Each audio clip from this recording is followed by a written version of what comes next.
말씀을 이렇게 쭉 보고 있으면은 어떤 그 생각이 드느냐 그러면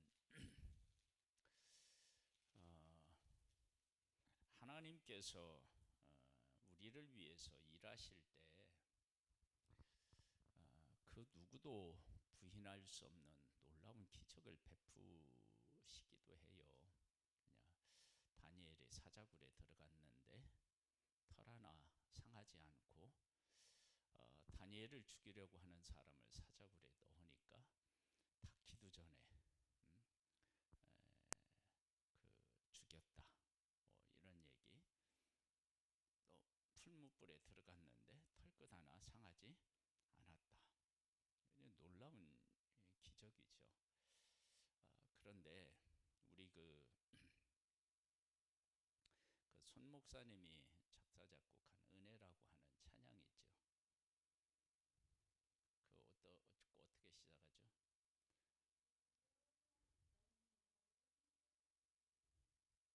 거기에 특별한 게 있나요? 특별한 게 없는데 일상적인 삶의 모습을 이야기했는데 그것이 다 하나님의 은혜였다 그렇게 찬양하잖아요.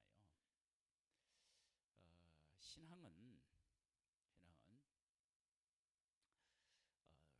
하나님께서 우리의 일상 속에 어떻게 일하고 계시는지를 누가 잘 알고 그렇게 일하시는 하나님의 뜻에 누가 이렇게 깨달아 알고 순종하느냐. 그걸 예를 하나 들어볼게요. 이스라엘 백성들이 애굽에서 왜 아들을 낳으면 죽는 데까지 이르게 된 그 결정적인 요소가 뭐죠? 생육하고 번성해서 그래요. 잘 한번 생각해 보세요. 생육하고 번성하는 일이 사람의 마음대로 안 되지만 그렇다고 그게 뭐 특별하게 막 기적이고 은혜라고 말하기도 어렵죠. 그냥 이건 물론 하나님의 은혜예요. 하나님이 주시지 않으면 안 되지만 일반적으로 보면 결혼해서 자식을 낳는 일은 그냥 우리가 일반적으로 그냥 있는 일들 아니에요. 특별한 일이 아니면. 그런데 그 일반적인 것 같은 생육하고 번성하는 일이 하나님께서 하나님의 백성을 애굽에서 구원해내서 약속의 땅으로 이끄는데 결정적인 역할을 합니다. 그걸 누가 알았을까요? 하나님만 아셨나요? 그러니까 우리들이 하나님께서 일하시는 것들을 이렇게 깨달아 알고 그 은혜에 함께 해야 되는데 그걸 알지 못하면 하나님은 도대체 어디서 뭘 하시나 그런 의문을 품는 거예요. 근데 보세요. 생육하고 번성하니까 누가 1차적으로 그걸 알아봐요? 바로가 알아봐요. 애굽 사람들이 알아본다고. 하나님의 백성은 그걸 알았을까 몰랐을까? 그건 성경은 다루지 않으니까. 근데 바로가 알아요. 이렇게 그냥 놔두다가는 그들이 더욱더 번성해서 우리 인구보다 이스라엘 인구가 더 많을 것이다. 그렇게 되면 우리가 위험에 처할 수 있다. 그런 생각을 해요. 그러면서 핍박이 시작되거든요. 그러면 이스라엘 하나님의 백성들은 왜 핍박을 받는지 알았을까요? 몰랐을까요? 그것을 궁중에 있고 정책을 펼칠 때 이스라엘 사람이 동참하지 않으면 자기들이 왜 하는지도 모르는 거예요.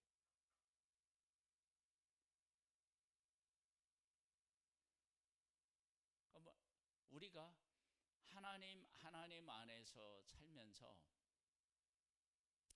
그러한 것들을 정확하게 인식하고 하나님이 하시는 일들을 깨달아 알고 그 일에 동참한다. 이런 일이 생각보다 어려워요.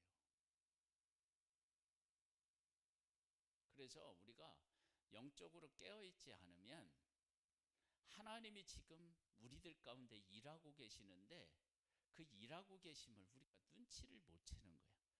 이스라엘 백성들이 생육하고 번성하는데 애굽 사람들하고 비교 안 될 만큼 막 번성해. 그러면 자녀를 낳는 것이 하나님의 복이다. 그러면 하나님이 우리 가운데 지금 일하고 계시구나. 그걸 알아야 되죠. 그리고 아브라함에게 4대 만에 너희들이 애굽에서 나올 것이라 그렇게 하나님이 말씀하셨잖아요. 그렇다면 하나님의 백성들이 그날을 기다리고 있었다 그러면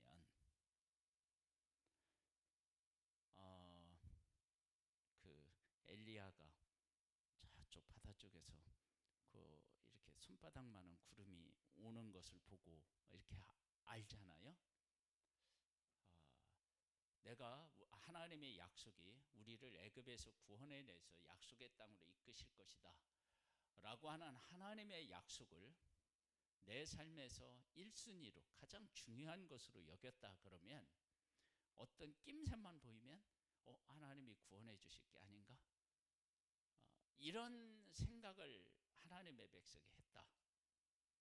그러면 생육하고 번성하는 일, 핍박받는 일, 이런 일들을 통해서 왜 갑자기 이 사람들이 우리를 핍박하지? 하나님이 우리를 약속하신 대로 약속의 땅으로 보내시려고 그러나? 여러분 깨어있다면 그런 생각을 할 수 있겠죠. 그런데 그런 생각을 전혀 못한 상태에서 핍박이 왔다. 그럼 뭐라고 하겠어요? 아니 하나님이 하나님의 백성을 우리들이 왜 이런 고난을 겪어야 되지? 우리가 뭐 잘못한 것도 없는데 우리가 애굽 사람들을 공격할 마음도 없어. 근데 왜 그러지? 그렇게 반응을 보일 수 있다고요. 그러면 이제 이런 얘기들을 하면서 우리의 이제 삶을 한번 돌아보면 나는 어디에 관심이 있나? 만약에 내 삶의 중심에 주님의 재림에 대한 것들에 내가 이제 주님의 재림을 내가 준비하고 주님의 맞을 준비를 해야지. 그런 생각을 내 마음 중심에 이렇게 가지고 있다. 그러면 우리들 안에서 일어나는 어떤 일들을 보면서 주님이 오실 징조가 저게 아닌가?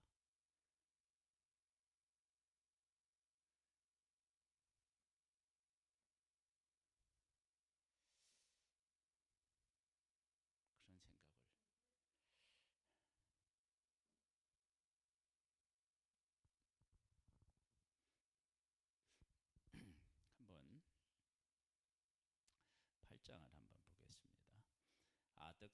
아닥사스다 왕이 왕위에 있을 때에 나와 함께 바벨론에서 올라온 족장들과 그의 계보는 이러하니라.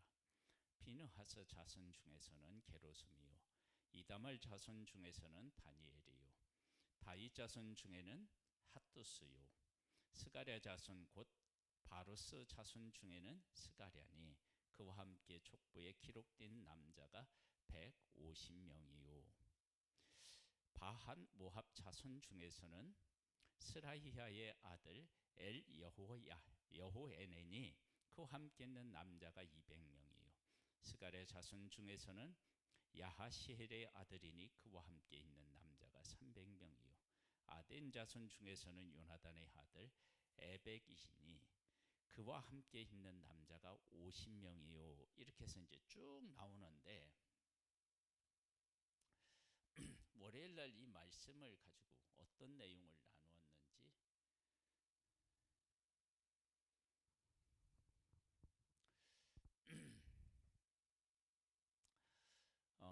하나님께서 일을 하시는데 지금 여기에 어디 자손에 속한 사람 어디 자손에 속한 사람 이렇게 나오잖아요. 그러면 이렇게 속해 있는 사람 얘기를 쭉 하고 다 와서 이렇게 돌아보니까 하나님께서 각 지파별로, 각 가족별로 그 지파와 가족에게 베푸시는 하나님의 은혜가 있었다라고 하는 것을 아마 신앙적으로 눈이 이렇게 깨어있는 사람이라면 알았을 거예요. 왜냐하면 여기에 보면 이제 레윈에 대한 얘기가 나오거든요. 한번 15절로부터 볼까요? 내가 무리를 아화 와로 흐르는 강가에 모으고 거기서 3일 동안 장막에 머물며 백성과 제사장들을 살핀즉 그 중에 레위 자손이 한 사람도 없는지라. 보세요. 이들이 위에서 이렇게 사람에 대한 자손에 대한 이야기를 쭉 나누고 있잖아요. 그런데 레위 자손이 없다는 걸 아는 거예요. 그러면 다른 자손들은 어떻게 했다는 거예요? 있다는 걸 안 거예요. 근데 중요한 레위 자손이 빠져 있는 걸 깨달아 안 거예요. 그러면 어떻게 해야 되느냐? 그 자손을 찾아야 돼. 근데 찾는데 어떻게 찾느냐? 그러면 사무엘이 이새의 집에 가서 그 아들들 중에 하나님의 택한 기름 부을 왕이 있다고 분명히 하나님 말씀하셨잖아요.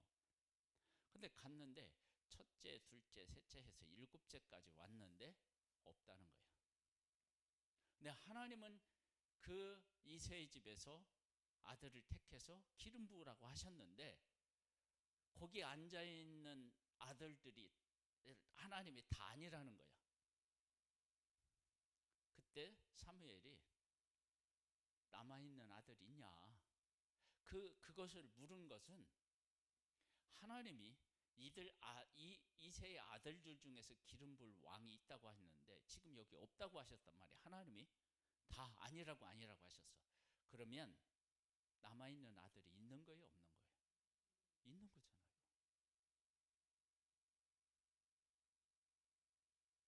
그러니까 우리가 하나님을 믿고 하나님을 따라 살아갈 때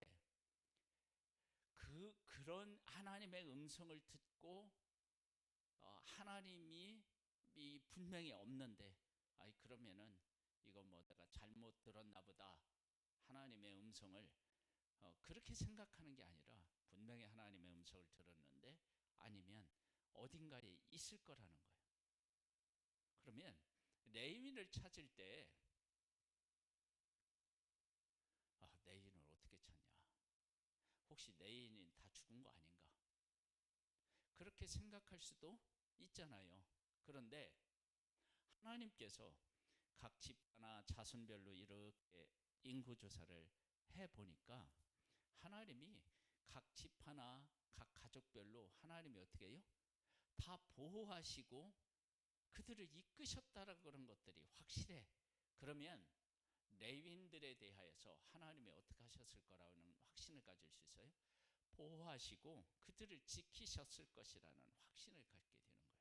안 보이지만 이것을 뭐라고 얘기하느냐?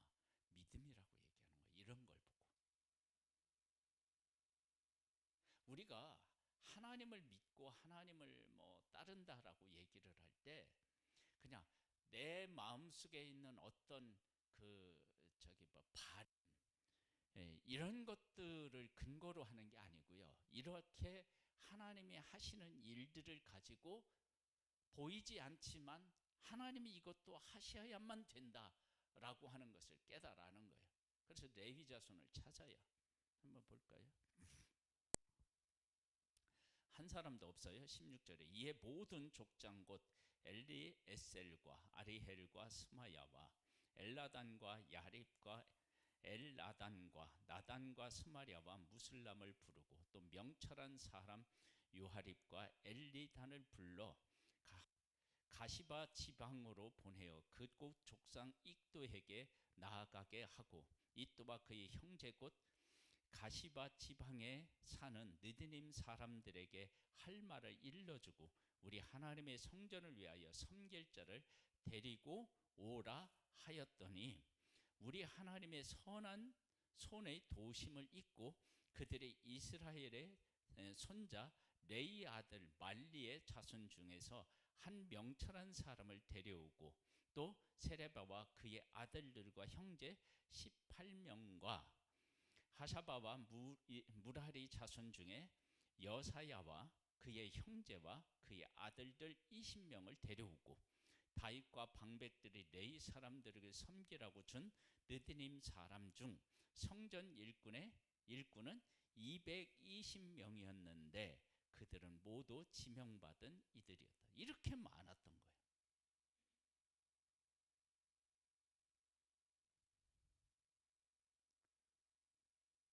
그러니까 하나님께서 하나님의 백성을 회복시키실 때 레인이 없으면 어떻게 해요?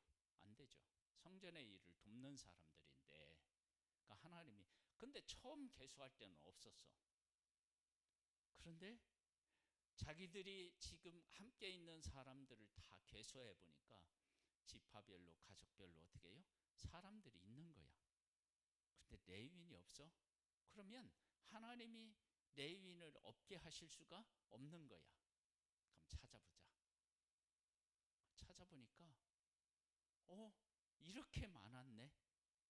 그리고 하나님이 하나님의 백성을 회복시키는 데 있어서 제사가 회복돼야 되는데 제사를 줍는 레인들이 이렇게 한다는 것은 하나님께서 우리를 하나님을 제사하는 예배하는 자들로 하나님이 우리를 세우시기를 원하시는구나. 이런 것들을 하나님의 하시는 일들 속에서 깨달아 아는 거예요.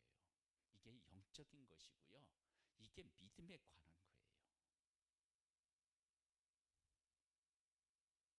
우리가 하나님 안에서 살면 이러한 일들이 어떻게 되느냐? 가능해져요. 그러니까 우리가 하나님 앞에 믿음의 얘기를 할 때 믿음을 이렇게 내가 무엇을 갖고 싶고 무엇을 이루고 싶고 하는 일에 막 간절히 기도할 수 있어요. 그건 믿음으로 기도할 수 있어요. 그런데 그러한 일들은 내 개인적인 것 때로는 내 욕심에 의한 것일 수 있어요. 그래서 그런 기도는 하나님이 들어주실 수도 있고 안 들어주실 수도 있어요. 왜? 들어주셔서 나한테 손해가 될 수도 있기 때문에 안 들어주실 수도 있고요. 지금이 아니고 차후에 하나님의 응답해 주시려고 계획하실 수도 있어요. 그런데 이런 지금 8장에서 보는 이런 상황 속에서 레인이 없는데 레인들을 하나님이 보호하셨을 것이고 그들을 우리가 찾아서 그들과 함께 우리가 약속의 땅에 가서 하나님 앞에 성전도 짓고 예배도 드려야지 그런 생각을 하는 가운데 깨달아 알고 이 레위인들을 찾고 그들과 함께 가는 것 이게 진짜 하나님이 원하시는 믿음인 거예요. 그러면 처음부터 하나님이 레위인도 함께 하도록 하실 수도 있었겠죠. 그런데 레위인이 없게 하는 거야. 그를 찾는 거야. 왜? 하나님이 지금 자기들이 이렇게 인구조사를 다 해보니까 빠지지 않은 거야. 있어야 될 사람들이 다 있는 거야. 그런데 레위인이 없다? 이건 말이 안 되지. 그래서 그런 가운데 레위인을 찾고 그들과 함께 약속의 땅으로 가서 그곳에서 하나님 앞에 성전을 짓고 예배를 드려 제사를 드려. 그러면 이것은 하나님이 계획하시고 하나님이 원하시는 일이다. 그것을 알고 그렇게 살아갈 때 하나님은 그들을 더 기뻐하시고 그들에게 은혜 위에 은혜를 더 부어주시는 거예요. 우리의 삶이 그렇게 하나님이 하시는 일, 일상 속에서 있는 일들 그런 일들 속에서 그 하나님을 만나고 그 하나님이 하시는 일을 깨닫고 그 하나님이 하시는 일에 우리의 삶을 들여서 하나님과 함께하는 것, 그것을 믿음이라고 얘기하는 거예요. 그걸 영적인 일이라고 하고 영적인 사람이라고 얘기하는 거예요.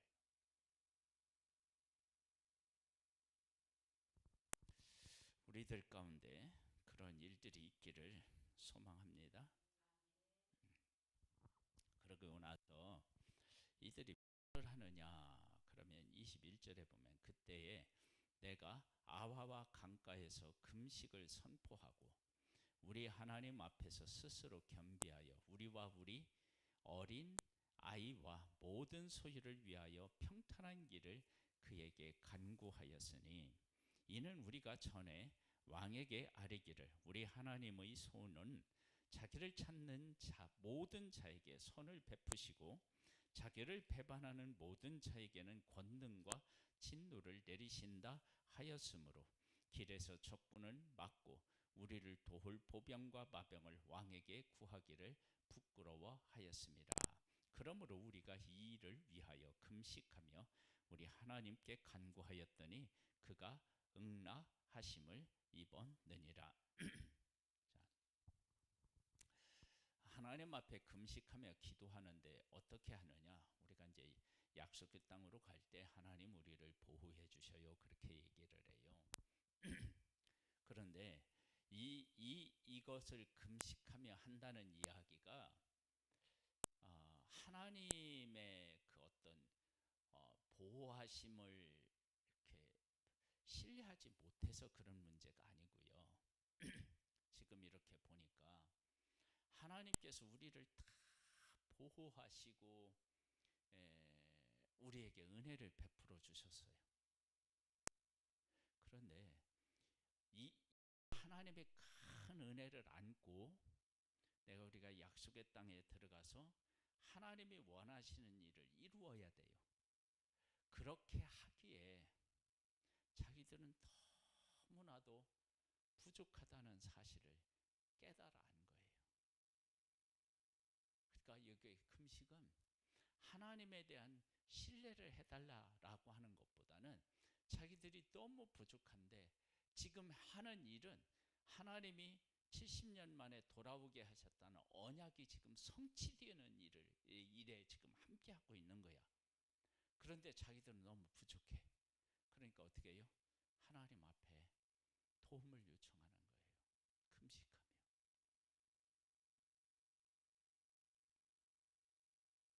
우리가 하나님께서 우리 가운데 어떤 일을 하려고 하시는지를 깨달아 알게 되면 하나님의 일은 하찮은 게 없잖아요. 그러니까 그 귀한 일에 내가 너무나도 부족하니까 하나님 앞에 어떻게 해요? 하나님 나를 좀 도와주세요. 내가 너무 부족해요. 솔로몬이 지혜를 구한 것도 내가 왕이 되었지만 왕으로서의 이 사명을 잘 감당하기에는 내가 너무 부족해요.